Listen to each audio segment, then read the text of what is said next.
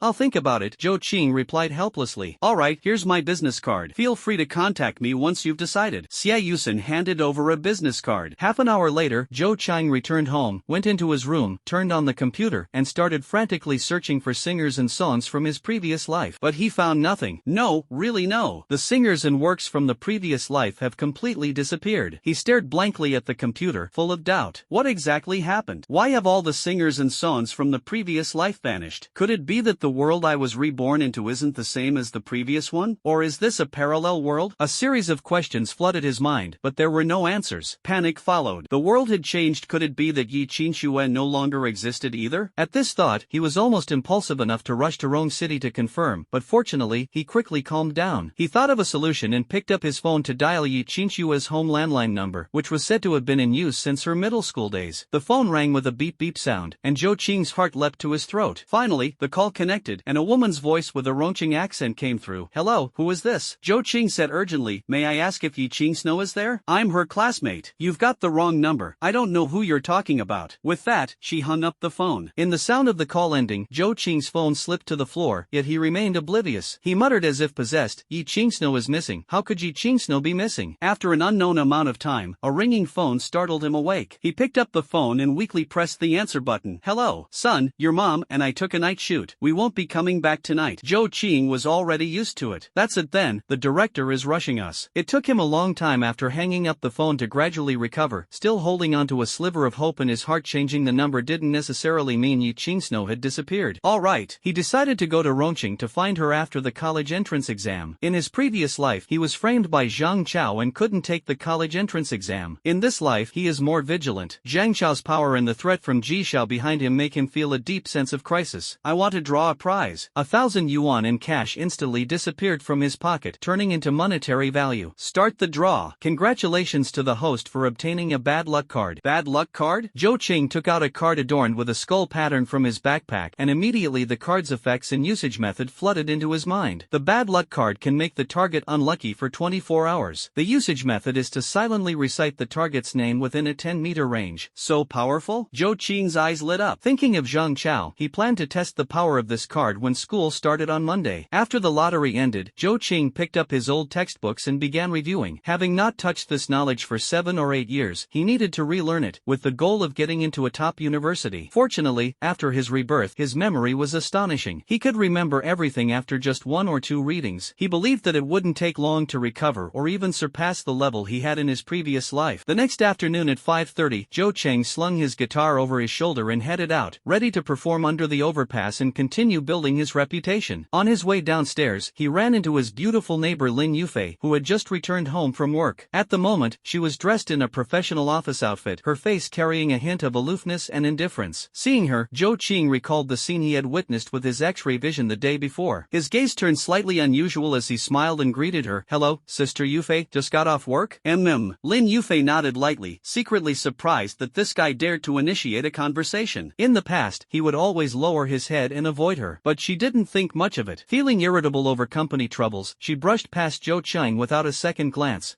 Truly aloof, Zhou Qing thought to himself. Not long after, he took a taxi to the overpass and found that the street performers from yesterday were nowhere to be seen. It turned out that he had taken quite a bit of their audience yesterday, so they had moved to a different spot. He took out his guitar, set down his bag, and strummed the strings to sing The You of the Past as passers-by gradually stopped and drew closer. After finishing the song, the number of onlookers had already exceeded 20. He smiled and nodded, then continued with South Mountain South. After singing all 7 songs from yesterday in one go, the audience had surpassed 100, and his guitar bag had gained over 100 yuan in loose change. After thanking everyone, he prepared to leave. Young man, can we talk? A burly man wearing a t-shirt, jeans, and slippers stopped him. May I ask what this is about? Zhou Qing asked in confusion. Let me introduce myself. My name is Yang Han, and I am the owner of CD Bar. I wonder if you are interested in performing as a resident singer at my bar. Performing as a resident singer at a bar? Zhou Qing hesitated for a moment. Hello, Mr. Yang. My name is Zhou Qing. I'm still a student, so if I were to perform, it can only be on weekends. Yang Han thought for a moment. That's fine. Come on weekends. 200 per song, and I'll give you 3 songs time. We'll split the tips 50-50. How does that sound? 200 per song was not a low price. Years later, Yi Qingsnow only earned 150 per song, with just a 20% share of the tips. Alright, Zhou Chang nodded in agreement. Yang Han was overjoyed. He had been captivated by Zhou Qing's second song. Living nearby and originally planning to find something to eat, he was drawn in by the singing and couldn't move away, which gave him the idea of inviting Zhou Qing to perform regularly. By the way, Zhou Qing, you haven't eaten yet, have you? I haven't either. How about we eat together, and then head to the bar afterward? Then I won't stand on ceremony, Zhou Qing said with a smile. Yang Han waved his hand. It's a small matter. Let's go. I know a little restaurant with good food. After dining, they arrived at CD Bar at 7:30. The bar was not yet open, and the staff were busy cleaning. As soon as Yang Han arrived, everyone greeted him, saying, "Hello, boss." Yang Han clapped his hands and said loudly, "Everyone, stop what you're doing for a moment and come over to hear something I need to say. There are 9 waiters in the CD Bar, 5 men and 4 women." Yang Han pointed at Zhou Qing. This is our new resident singer, Zhou Qing. Everyone, introduce yourselves. Hello, everyone. Although Zhou Qing was only 18, his soul was already 26. He quickly smiled and greeted. Hello, Zhou Qing. My name is Xia Hui. Please take care of me in the future. Hello, my name is Ma Hao. Hello, my name is Lingya. After meeting the waiter, Yang Han took Zhou Qing to the lounge and said, "The bar opens at 8, but guests usually arrive at 9. The peak hours are from 9:30 to 11. How about scheduling your performance for 10? I'll follow the boss's arrangement," Zhou Qing replied. Alright, it's settled. By the way, I have 3 resident singers here. I'll introduce them to you later. No need to bother. I'll get to know them myself, Zhou Qing said. Yang Han nodded. Alright, I'll go rest in the office first. Let me know if you need anything. Close to 8 o'clock, the 3 resident singers arrived one after another. Zhang Jia, Jia, Zhou Shuqin, and Wang Nana. Zhang Jia is the top star, standing at 1.85 meters tall, handsome in appearance, with an outstanding singing voice. He has a loyal fan base and considerable income. His personality is somewhat arrogant. During his self-introduction, he gave Zhou Qing a disdainful glance before turning and walking away. Zhou Shuqin is around 27 or 28 years old, with an ordinary appearance and simple attire. Wang Nana is in her early 20s, tall and strikingly beautiful. Zhang Jia is interested in her, but she pays him no attention. When Wang Nana enthusiastically introduced the bar's situation to Zhou Qing, Zhang Jia's expression turned displeased. Zhou Qing had noticed Zhang Jia's pettiness but didn't take it to heart, instead feeling that Zhang Jia was truly narrow-minded. By the way, Zhou Qing, what time did the boss schedule you to go on stage? Wang Nana asked after finishing her instructions. 10 o'clock, Zhou Qing replied. The lounge wasn't very big. Zhang Jia was playing on his phone, but when he heard that Zhou Qing had taken his primetime slot, he was so furious he almost exploded. He suddenly stood up, strode over, and glared coldly at Zhou Qing, pointing at him and demanding, "You're a newcomer. What gives you the right to take my time slot?" Wang Nana hurriedly tried to smooth things over. Zhang Jia, the time slot was set by the boss. Why are you yelling at him? Zhang Jia, still angry, retorted, "What do you mean? Are you taking this kid's side?" Wang Nana refused to back down. It's not about taking sides, it's about supporting what's right, not who's close. If you've got the guts, go argue with the boss. Zhang Jia's face darkened. Fine, I'll go find the boss right now. At CD bar, it's either me or him. If he's here, I'm not, and if I'm here, he's not. Let's see what the boss says. Just as he was about to rush into the office, Young Han opened the door and glanced at him indifferently. "Why are you shouting? Is your voice too loud?" As soon as these words were spoken, Zhang Jia's momentum diminished. "Boss, I have no objections, it's just that this guy took my time slot." Zhou Shuqin walked over to mediate. "Zhang Jia, we all work in the same bar, don't make things awkward." Yang Han said nonchalantly, "This was arranged by me. Do you have a problem with it?" Zhang Jia immediately lowered his head. "No objections." Wang Nana looked at Zhang Jia and curled her lips, her eyes full of disdain. She had long seen through Zhang Jia's facade of strength, so she had never been interested in him. Yang Han dropped a sentence, "That's it for today," and turned to enter the office. Zhang Jia snorted coldly and turned to leave the lounge. Wang Nana said with a smile, "Ignore him, he's so petty." Zhou Qing smiled faintly and said nothing more. At 8:30, there were already 3 or 5 guests in the bar, and Zhou Shuqin began singing warm-up love songs with her gentle voice. By 9:20, the booths on the first floor were full, and the private rooms on the second floor were gradually filling up. Wang Nana took the stage with a powerful rock style, instantly igniting the atmosphere. She sang 3 songs in a row, followed by Zhang Jia stepping onto the stage. The audience cheered continuously, and tips poured in one after another. CD Bar offers 2 types of tips, beer in flower baskets, with prices ranging from 10 yuan for beer to 388 yuan for a large flower basket, as Wang Nana specifically informed Zhou Qing. Zhang Jia performed with an electric guitar, singing and dancing with great charm, attracting a group of young women to scream and cheer. Someone sent him a large flower basket, which greatly lifted his spirits. Occasionally, he would coldly glance at Zhou Qing in the audience. Zhang Jia sang 6 songs in a row. As the time approached 10 o'clock, he thanked the audience and stepped off the stage. "Zhou Qing, it's your turn," Wang Nana reminded. Although Zhou Qing had been singing on the overpass for 2 days, his lack of stage experience made him inevitably nervous. Zhang Jia gave a strange smile. "Kid, I'd like to see what you're made of. Don't disappoint me." With that, he turned and left. Zhou Qing took a deep breath, carried his guitar onto the stage, and grabbed the microphone. "Hello everyone, I'm Zhou Qing, the new resident singer at CD Bar. Next, I'll perform a song for you, The Blooming Life." Noises erupted from the audience. "Get off the stage. We want a Jia." "Yeah, who's Zhou Qing?" "Get lost. A Jia, a Jia." Hearing the jeers, Zhou Qing's face darkened slightly. He immediately recalled Zhang Jia's smile earlier and realized these people must have been arranged by him. Lin Yufei, sitting alone in the corner drinking, looked up at the stage with a flash of surprise on her face. "He's actually singing in a bar?" Ignoring the noise around him, Zhou Qing's fingers swiftly plucked the strings, producing a rich and powerful melody, and then he began to sing. "How many times have I fallen on the road? How many times have my wings been broken? Now I no longer hesitate. I want to transcend this ordinary life. I want a life that blooms with passion, like soaring in the vast sky." The sound was heart-shaking, full of power, almost making everyone's heartbeat suddenly accelerate, their hair stand on end, and their skin break out in goosebumps. The hecklers fell silent, staring dumbfounded at the boy on stage. Zhang Jia's face was dark, jealousy and anger almost consuming his entire being. Wang Nana stared at Zhou Qing in shock, understanding why the boss had arranged for him to perform during the prime time. In the office on the second floor, Young Han smiled faintly, thinking to himself that this young man was simply a genius. In the corner of the bar, Lin Yufei held a wineglass, staring intently at the stage, only snapping out of it when the song ended. She called over a waiter, took out 400 yuan bills, and handed them over. "Send a big flower basket up there." "Thank you, everyone." Zhou Qing plucked the the strings again and began singing The You of the Past. When the song ended, the reward section displayed a large flower basket, 5 small flower baskets, and dozens of bottles of beer. After expressing his gratitude, he sang another song, Nanshan South. After finishing 3 songs, he wanted to leave the stage, but voices from the audience called out, "Don't go, one more song. One more song." The shouts grew louder, with almost the entire crowd joining in. Zhou Cheng, inexperienced, looked to the side of the stage for guidance and saw Yang Han nod, signaling him to continue. He smiled at the microphone and said, "Thank you all for your support. Next, I'll perform Miss Dong." After the song ended, there were still cheers from the audience, but Zhou Cheng did not sing again. He bowed and left the stage. Yang Han patted him on the shoulder. "Good job, kid, not bad." Zhou Cheng frowned and gave a wry smile. "Boss, I'm not made of steel." Wang Nana came over, gave a thumbs up, and said, "Xingzi, I didn't expect you to create original works. I'm impressed." Zhou Shuoqian also came to congratulate, but Zhang Jia was the only one who didn't show up. Yang Han gestured and took Zhou Cheng to the office, handing over an envelope. "Tonight's payment, 800 for 4 songs, 680 from tips. I rounded it up for you." "Thank you, boss. I'll head back now. I still have school tomorrow. Remember to come next week." Saying goodbye to Wang Nana and Zhou Shuoqian, Zhou Cheng left the bar with his guitar. Suddenly, his gaze swept across the scene, and he noticed someone being dragged into a dark corner at the far end of the alley. He hesitated for a moment, then quietly approached and cautiously peeked over. He saw 2 men and a woman. One man was covering the woman's mouth to restrain her struggles, while the other was preparing a rope to tie her up. Kidnapping. The word flashed through Zhou Cheng's mind. He put down the guitar bag, picked up 2 bricks, and crouched down to sneak closer into the alley. An extremely unpleasant incident had occurred at the company today, leaving Lin Yufei in a foul mood. She decided to go to the CD bar alone to drink. As the saying goes, drowning your sorrows in alcohol only makes them worse, and sure enough, the more she drank, the worse she felt. Just then, she suddenly heard the song Blooming Life. For some reason, as she listened to the song, it was as if a refreshing spring had flowed into her, instantly calming her restless mood. Even more coincidentally, the performer turned out to be her neighbor Zhou Cheng. Moved, she generously tipped him with a large flower basket. The next few songs were equally captivating, leaving her utterly amazed. She hadn't expected that the boy next door was hiding such incredible talent. Once Zhou Cheng stepped down, Lin Yufei lost interest in staying at the bar, unaware that she had already been targeted by 2 thugs. As soon as they saw her leave the bar, they immediately followed her. When she passed by the alley outside the bar, the 2 quickened their pace, grabbed her, and dragged her into the alley, intending to kidnap her. At this moment, Lin Yufei was filled with despair. Although she struggled desperately, she was utterly powerless. Imagining the possible horrors she might face after being abducted, tears streamed down her face as she fervently wished for a hero to appear and rescue her from this predicament. Just then, out of the corner of her eye, she vaguely noticed someone stealthily crouching and approaching the depths of the alley. Her heart leapt with hope, and she stopped struggling, choosing instead to quietly wait for rescue. The thug covering her mouth noticed her ceasing resistance and laughed smugly. "That's more like it, beauty. Once we get to the spot, the 2 of us will make sure to take good care of you." Another thug who was tying her feet was about to bind her hands when he suddenly noticed a figure approaching within 2 meters and exclaimed, "Damn, who the hell are you?" "It's your grandpa," Zhou Cheng shouted angrily, showing no fear. He despised criminals who kidnapped women and children the most. Before his words had even finished, he charged forward, hurling a brick with all his might. Bang! Bang! 2 dull thuds sounded as the brick accurately struck the thug's cheek and waist. The thug collapsed to the ground, screaming in pain, while the other crouched down clutching his waist, unable to endure the agony. Lin Yufei regained her freedom and, in her excitement, forgot that her feet were still tied. She tried to struggle and escape but stumbled uncontrollably and fell forward. "Will this fall ruin my face?" she thought in panic, closing her eyes. Suddenly, her chest tightened as someone caught her just in time. She exclaimed in relief and gratefully said, "Thank you." However, she suddenly realized that the person's hand seemed to have landed in the wrong place. Zhou Cheng noticed it too and quickly adjusted his hand to her shoulder. Even so, that brief touch made his heart tremble, and he couldn't help but secretly savor the moment, marveling at how soft and ample it felt. "You brat, how dare you meddle in my business? I'll kill you." The thug who was hit, his face covered in blood, struggled to get up, now holding a dagger in his hand. "Ah, run!" Lin Yufei screamed. Zhou Cheng hesitated for a moment, then without delay, hoisted her onto his shoulder and sprinted away. In the past, carrying someone and running would have been nearly impossible for him, but after consuming 2 strength fruits, his power had greatly increased, making the action effortless. "Stop!" the thug shouted as he chased after them with a knife in hand. With a shout, Zhou Cheng quickened his pace and grabbed the guitar bag as he passed the alley entrance. He ran several hundred meters in one breath. Looking back, the thug was too exhausted to give chase. Zhou Cheng let out a sigh of relief. It wasn't out of fear, but because Lin Yufei's feet were tied, limiting her movement, and escaping was the best strategy. "You can put me down now," Lin Yufei said awkwardly. "All right." Zhou Cheng gently set her down and asked with concern, "Are you okay?" Yufei Yufei, it's you, right? Seeing her face clearly, Zhou Qing was surprised. Zhou Qing, is that you? Lin Yufei was also taken aback. The two looked at each other in silence, and the atmosphere became awkward for a moment. Lin Yufei couldn't help but chuckle and urged, what are you standing there for? Hurry up and help your sister untie the rope on her feet. Alright, Zhou Qing responded, squatting down and quickly untying the rope. Yufei, how did you end up here? Lin Yufei rolled her eyes at him. You can perform at the bar, but I can't come here to drink? Zhou Qing was taken aback by the eye roll, blushing and chuckling awkwardly, unable to find a retort. Seeing this, Lin Yufei felt an inexplicable sense of affection and gestured, saying, give me a hand, my body feels so weak. Ah! Zhou Qing exclaimed instinctively. What are you ing about? Help me up. Lin Yufei glared at him. Oh! Zhou Qing quickly stepped forward and supported her. Yufei, how about I take you to the hospital for a checkup? No need, I just drank a bit too much. I got startled earlier and jumped, now I feel weak all over. I'll be fine after some sleep at home. The two walked while supporting each other. Zhou Qing caught a whiff of her subtle fragrance, and images of what he had seen with his X-ray vision, along with the softness he had just felt, involuntarily surfaced in his mind. After walking some distance, the atmosphere became slightly silent. Lin Yufei took the initiative to speak. Zhou Qing, why did you come to perform at the bar? Actually, today is my first time. Really? The songs you sang, did you write them yourself? Sort of. Zhou Qing didn't deny it this time. After all, those singers were no longer around, and he had a clear conscience. You're quite talented. Just average. The two chatted, and before they knew it, they had reached the entrance of the residential area. Suddenly realizing they were close to home, the two exchanged a smile, feeling an unspoken closeness in their hearts. Do you want to come over to my place for a while? Lin Yufei suggested. No, it's late, and I have school tomorrow. Then you should head back. Okay, I'll head back first. Zhou Qing took out the key to open the door and found Lin Yufei still standing motionless at the entrance. Don't tell me you lost your key? Most likely, I dropped it in the alley. How about you come sleep at my place? My parents aren't home, and you can use their room. Sure. After the night's commotion, both of them were exhausted. They washed up after returning home and went to rest separately. Before sleeping, Zhou Qing opened the system interface again and saw that his reputation points had reached 300. He had earned 1500 from singing at the bar and 500 from performing on the street, enough for 2 lottery draws. Thinking about the danger in the alley, he decided to try his luck at drawing a martial arts-related reward. Lottery! Double-click the button. Congratulations to the host for obtaining 1 charm card. Congratulations to the host for obtaining 1 speed fruit. What is a charm card? Upon checking the system introduction, it is revealed that the charm card can permanently enhance charm, while the speed fruit can boost speed. After consuming the speed fruit, Zhou Qing felt a warmth in his legs, and his muscles became noticeably firmer and tighter. The charm card, however, showed no obvious changes. It seems that drawing a martial arts card isn't easy. The next morning, while brushing his teeth, Zhou Qing unintentionally caught a glimpse of himself in the mirror and was instantly stunned. His eyes, nose, and mouth were still familiar, but the more he looked, the more pleasing and handsome he found himself, to the point where he couldn't bear to look away. He recalled the 2 charm cards he used last night and thought to himself that it was probably the charm cards that enhanced his appearance. Zhou Qing was studying at Ziyang High School in Tianzhou City, the most prestigious high school in Tianzhou, with an exceptionally outstanding college admission rate every year. After 8 years, returning to campus filled his heart with mixed emotions. In class 3 of the 3rd year, Zhou Qing had just stepped into the classroom when almost no one looked up. After all, there were only 3 months left until the college entrance examination, and everyone was focused on their studies. Only a cold, piercing gaze had been fixed on him since he entered. Even without looking, Zhou Qing knew whose gaze it was. Zhang Chao. A chill ran through his heart as he silently vowed, Zhang Chao, this time I won't make you wait too long. Zhou Qing, you're here. Ha! Zhang Ying looked at him, faintly feeling that he had become a bit more handsome. Do I have flowers on my face, or are you just mesmerized by my dashing looks? Zhou Qing teased. Ugh, you narcissist. Zhang Ying hastily withdrew her gaze, retorting sharply. Zhou Qing smiled, and the sound of his laughter reached Zhang Ying's ears. Though slightly annoyed, she blushed and her heart raced as she secretly cursed, this guy is so infuriating. This scene was noticed by Zhang Chao, causing his face to darken as he clenched his fists tightly. Zhou Qing, I let you off the hook last time, but this time you're done for. He quickly took out his phone and sent a text message, act tonight. After receiving a reply, Zhang Chao's lips curled into a sinister smile. Zhou Qing, enjoy your moment of triumph for now. Tonight, I'll make sure you can't even cry. Zhang Chao is ruthless by nature. Although he deeply hated Zhou Qing, he would never show any flaws and would secretly strike. In his previous life, Zhou Qing was cruelly harmed by him, and apart from Chen Lily, no classmates knew the truth. Hey, have you thought it through? Zhang Ying gently poked Zhou Qing's waist with a pen while he was reviewing study materials and asked softly, thought about what? Zhou Qing asked, puzzled. Don't play dumb, it's about you becoming a singer. Zhang Ying puffed her cheeks, looking adorably cute. Let's talk after class, I need to study now. Zhou Qing responded in a low voice, focusing focusing on his review. After all, he had been away from academics for 7 or 8 years. Although his memory was astonishing, he still needed time to recover. Humph. Zhang Ying glared at him discontentedly and also started studying. As the morning self-study bell rang, the English teacher, He Shicheng, walked into the classroom with a stack of test papers. In his 40s, he was serious and experienced, a provincial-level distinguished teacher who had guided 5 graduating classes of seniors. Zhang Ying, come and hand out the test papers, He Shicheng called. Okay, teacher. Zhang Ying immediately stood up. After receiving the test paper, Zhou Qing was surprised to find that he scored 148 points on the last exam, with only 2 points deducted for the essay. He Shicheng reminded everyone that the college entrance exam was approaching. After explaining a few key questions, he let everyone study on their own. At Ziyang High School, classes had long since ended, and the remaining time was entirely devoted to review and exams. Ziyang is a provincial key school, valued by the Education Bureau. There are no weekend makeup classes, and the environment is excellent. After one class, Zhou Qing had regained quite a bit of knowledge. He believed his English scores could return to his previous life's level within 3 days. Zhou Qing, class is over. Answer my question. Zhang Ying blocked his way. I won't think about anything else before the college entrance exam, Zhou Qing said seriously. Singing was just to earn reputation points, not his true desire. Alright, tell me after the college entrance exam, Zhang Ying said seriously. Zhang Chao, pretending to pass by, overheard this. He was stunned for a moment and thought to himself, could Zhang Ying be chasing after Zhou Qing? He was so angry that his lungs almost exploded. He remained calm and composed, secretly thinking, tonight will be your doom, Zhou Qing. Zhou Qing felt a chill in his heart, took out the bad luck card, and silently recited Zhang Chao's name. The bad luck card turned into black mist and flew into Zhang Chao's body. No one around noticed. In an instant, Zhang Chao stumbled and fell with a thud, the noise startling the entire class. Chao Ji, are you okay? A male student ran over to help but slipped and fell, accidentally knocking Zhang Chao down again. Zhang Chao's face hit the ground, covered in blood, while everyone couldn't help but laugh. Oh, got it. Get out of my way, Zhang Chao roared. The boy hurriedly apologized and reached out to help him, only to be slapped by Zhang Chao. Unexpectedly, the boy retorted angrily, I was trying to help you, and you hit me? Zhang Chao, consumed with rage, swung his fist at the boy. The boy counter-kicked, and the two started grappling with each other. Zhou Qing was dumbfounded, thinking to himself that the bad luck card was truly impressive. Classmates tried to break up the fight, but Zhang Chao roared, anyone who interferes, I'll beat them too. Seeing his family's powerful influence, the crowd dared not say much and retreated. Someone went to report to the class teacher, Deng Gaoming. Deng Gaoming angrily reprimanded the two and ordered them to separate, then took them back to the office for a lecture. During the second class, Zhang Chao returned to the classroom with his face covered in band-aids, looking ridiculous and amusing. The boy felt dejected, regretting his impulsiveness and worrying that Zhang Chao might take the opportunity to retaliate. During the homeroom teacher's class, Zhang Chao suddenly felt discomfort in his stomach and stood up. Teacher, I need to go to the restroom. Go ahead. Deng Gaoming nodded. Zhang Chao clenched his legs and held back, but suddenly a long pft sound echoed, a foul stench spread, and everyone covered their noses. His face turned red, and he fled the classroom in embarrassment. But an even longer sound followed, staining his pants and making him the laughingstock of the entire class. Zhou Qing thought to himself, this bad luck card's effect is incredible. Zhang Chao never returned to school after that, and the news quickly spread, becoming a joke. Chen Lily did not come to school that day. Zhou Qing paid little attention to it, though he harbored resentment, he couldn't be bothered to dwell on it. During lunch, Zhou Qing ate quietly. The system interface appeared, and his reputation points unexpectedly skyrocketed to over 1,100, thanks to a video of his performance at the bar last night being uploaded online and widely appreciated. During the afternoon classes, Zhou Qing was absent-minded, and his fame value rose to over 2,300. During the evening self-study session, Wang Nana called to inform him that the video was spreading online. Zhou Qing's thoughts wandered, realizing that the internet far surpassed the speed of building fame by singing on overpasses. He decided to pave a path to online fame. He recalled the online novels he was passionate about in his previous life. If those novels had also disappeared, he could seize the opportunity to make a big impact. Taking out his phone to search, he was surprised to find that the famous novels from his previous life were nowhere to be found. He accidentally discovered Dream Chinese Network and browsed through popular books. The main focus was martial arts, though the storylines were cliched, the writing was outstanding. An idea struck him, and Zhou Qing decided to plagiarize the famous novels from his previous life to create a sensation and earn fame and profit. Zhang Ying saw him deep in thought with his phone during evening self-study and asked with concern. Zhou Qing replied, it's nothing. He immediately left the classroom, ran to the lottery shop, spent 5,000 yuan on scratch cards to exchange for prize money, and prepared for 5 draws. Zhang Ying watched from afar, her gaze complex. The lottery began, and Zhou Qing drew the writing maniac skill, which allowed him to write 50,000 words in an hour, lasting for 3 hours, truly extraordinary. dictionary. Next, he drew a charm card, a speed fruit, and a strength fruit. The last draw brought him the beginner Wing Chun, which made him ecstatic. After returning to the classroom, he used the Wing Chun skill, undergoing a half-hour transformation within his body. He felt full of strength, with the techniques engraved in his mind, ready to be executed with a thought. After evening self-study, Zhang Ying concernedly urged him to go to the hospital, but Zhou Qing jokingly refused, causing Zhang Ying to leave in a huff. Zhou Qing smiled and secretly teased his beautiful deskmate. Carrying his backpack, he walked out of the classroom, determined to go home and write. Meanwhile, in the hospital room, Zhang Chao, pale-faced and suffering from diarrhea, received a text message: Zhou Qing's doomsday is tonight. He ordered his bodyguards to take him to Xiang Middle School, enduring the pain with great effort. The electric light suddenly exploded, shards fell to the ground and pierced the back of Zhang Chao's hand, causing him to scream incessantly. His feet stepped on the glass, writhing in pain, and he cried out for someone to carry him. Zhou Qing had just left the school when he was surrounded by 5 people and escorted to a dim alley. The corners of his mouth lifted slightly. Just as he was about to test the power of Wing Chun, he faced an onslaught like a sandbag being pummeled. The enemies said nothing and acted directly. 2 of them restrained his arms, while another swung a steel pipe, aiming at his limbs. Feigning panic, Zhou Qing asked who had bought his limbs. The other party replied mysteriously, "You don't need to know. Staying ignorant has its benefits." The steel pipe swung over. Zhou Qing kicked with his right foot, sending the attacker flying. Breaking free from the restraints, he unleashed a series of heavy blows with Wing Chun, causing the enemies to fall one after another. The lookout at the alley entrance fled in terror, but Zhou Qing quickly pursued and captured him. He loudly interrogated the mastermind behind the scenes, who replied, "You can't afford to provoke me." Zhou Qing sneered, "Remember, there won't be a next time." Going home to see his parents, snuggling on the sofa watching TV, still carefree and uninhibited. "You're back, how did you get more handsome?" his mother exclaimed, while his father narcissistically claimed he wasn't as handsome as himself. Zhou Qing was used to it and went back to his room to study. Regarding online novels, he discovered that Dream Chinese Network focuses on martial arts, Mars Reading leans towards science fiction, and Midnight Ghost Story specializes in the supernatural. He decided to plagiarize the classic from his previous life, Chu Xian, activating his mad typing skills. His fingers flew across the keyboard, writing 48,000 words in an hour and reaching 149,000 words in 3 hours. The next day, Chen Lily appeared. Seeing Zhou Qing lower his head to avoid her, with a poor reputation and a tragic ending in her previous life, Zhou Qing decided not to dwell on it anymore. An online video went viral, and his reputation soared by over 2,000 points. A few days later, Zhou Qing's fame skyrocketed. He signed with Dream Chinese Network, ranking 4th on the new book chart with immense potential. Sunny on Friday, Zhang Chao returned to school and proactively approached Zhou Qing's seat during the early self-study session. Facing the enemy who had once caused his family to be destroyed and his life to end in hatred, Zhou Qing felt unusually calm and asked indifferently, "What do you want from me?" A trace of coldness flashed in Zhang Chao's eyes, and a faint smile appeared at the corner of his mouth. "I've organized a gathering, tomorrow night at 7, Haiyan Grand Hotel. Are you free? Come and join us." Haiyan Grand Hotel is the only 5-star hotel in Tianzhou City, with expensive costs. Whether in his past life or this one, Zhou Qing had never set foot there. He knew full well that Zhang Chao's invitation was far from well-intentioned and must have some ulterior motive. So he responded with a light laugh, "We're not that close. Why are you going out of your way to invite me? Don't be so distant. After all, we're classmates. Besides, the college entrance exams are just around the corner, and after that, we'll all go our separate ways. I just wanted to get the boys in the class together in advance, nothing more," Zhang Chao said sincerely, which only made Zhou Qing more certain of his scheming nature. If it weren't for the system protecting him, he would never agree. But now, with his reputation points exceeding 5,000 and the system store unlocked, he could purchase protective tools at any time. "Alright, if nothing comes up tomorrow night, I'll go." "That's settled then, I'll call you when the time comes." Zhang Chao nodded and turned around, a trace of coldness flashing in his eyes. "Zhou Qing, as long as you dare to come, I'll make sure you end up in prison again." On Friday night, with no evening self-study, Zhou Qing went home for dinner and then started writing. By the time he finished writing 100,000 words, it was already 8 p.m. He changed his clothes, slung his guitar over his shoulder, and stepped into the CD bar. His wonderful parents had already made plans to go see a movie. "Zhou Qing, you're here." The waitstaff greeted him warmly. He smiled in response and headed straight to the lounge. Wang Nana, Zhang Jia, and Zhou Shuoqin were already in place. Wang Nana was enthusiastic. Zhang Jia avoided eye contact with a cold expression, and Zhou Shuoqin greeted him with a smile. Before long, the boss, Yang Han, walked out of the office, patted Zhou Qing on the shoulder, and said, "You're pretty good, kid. Just one night of singing, and you've already got fans." Since the last performance, quite a few people have come after hearing about it, but since Zhou Qing only performs on weekends, it left some disappointed. "Just a fluke," Zhou Qing said modestly. At this moment, Yang Han's phone rang. After the call, he signaled Zhou Qing to follow him outside to pick someone up. Jealousy grew even stronger in Zhang Jie's eyes. The two had just stepped outside when a black Mercedes pulled up and 4 people got out of the car. The man leading the group wore a baseball cap with the brim pulled low, concealing his face. Closely following him was a sharp-looking woman in a black blazer, known as Sister Hui. The other 2 were clearly bodyguards. Yang Han signaled Zhou Qing to follow. Sister Hui, Aben, long time no see. Yang Han greeted. Aben took off his cap and glanced at Zhou Qing. Is he the Zhou Qing you mentioned? Yang Han nodded. Don't be fooled by the fact that he's still in high school. His songwriting skills are top-notch. Zhou Cheng, this is Li Bin, a big star. Li Bin? Zhou Qing frowned slightly. The name reminded him of an entertainment news story about someone arrested for drug use. Calling him a big star now was clearly flattery. He glanced at Li Bin, noticing the man's thin frame and vacant eyes, as if he had been addicted to drugs for years. Yang Han urged, call him Brother Bin. Li Bin said arrogantly, wait, not everyone can call me Brother Bin. Zhou Qing didn't mind, smiled, and prepared to leave. Boss, I'll head out first. Wait a moment, Sister Hui said with a smile. Zhou Qing, we've watched your singing videos. Bin isn't satisfied with a few songs from the new album and wants to buy the 4 songs you've sung. Full copyright buyout, 10,000 per song. She handed over the contract, sign this, and the 4 songs cannot be publicly performed again, nor can you claim to be the author. Zhou Qing was stunned. Sister Hui, I never planned to sell my songs. 10,000 to buy out the copyright, even stripping the naming rights, is truly an insult. Plus, Li Bin's drug addiction makes it impossible to sell in the songs. Li Bin glared at Zhou Qing angrily. Not selling? Do you know who I am? Yang Han rebuked angrily. Do you understand the value of these 4 songs? 10,000 per song is simply an insult. Sister Hui's expression changed slightly, and she offered a package price of 70,000. Zhou Cheng remained resolute. I won't sell. Li Bin roared angrily. Damn. Singing your song is me giving you face. What makes you think you can refuse to sell? Zhou Qing calmly responded. Because the song was written by me, not you. Yang Han also angrily rebuked Li Bin. Stop showing off. Sister Hui sneered. The deal is off. I'm leaving. Li Bin sneered. Kid, what are you showing off for? Just wait and see. Zhou Qing was speechless and remained indifferent without saying a word. Yang Han apologized. Sorry, I didn't know it would turn out like this. Zhou Qing laughed and said, if a mad dog bites me, there's no need to bite back. Li Bin got into the car, furious. Sister Hui gave a sly smile. Don't worry, he'll regret it soon. Li Bin asked in confusion. Why? Sister Hui said coldly, those 4 songs aren't registered for copyright. I originally wanted to buy them outright, but since he doesn't know what's good for him, we'll register them first. By then, he won't get a single penny. Li Bin laughed heartily. That's great. He won't even have a place to cry. Sister Hui instructed, go back and practice hard. With these 4 songs, the album is bound to be a hit and you'll reach new heights. Tonight, the CD bar was unusually lively. By 9:30, both the first and second floors were packed to capacity. Zhou Qing took the stage at 10 o'clock. As soon as he appeared, someone in the audience shouted his name, which surprised him slightly. However, he quickly composed himself and began performing The Blooming Life. Next, he sang The You of the Past, pushing the atmosphere to its peak, followed by consecutive performances of Miss Dong and South Mountain South. Tonight, he did not perform any new works. After all, though there are many great songs, they cannot be wasted lightly. More importantly, Li Bin's appearance made him realize a serious problem. None of these songs seem to have copyright registration, not even drafts. If someone else plagiarized them, he would have no recourse. After the performance, Zhou Qing went to Yang Han's office, took the envelope handed to him, put it away casually, and then asked, Boss, do you know how to register copyright for songs? Yang Han exclaimed in surprise, your songs haven't been registered for copyright yet? Zhou Qing shook his head. Yang Han sighed helplessly,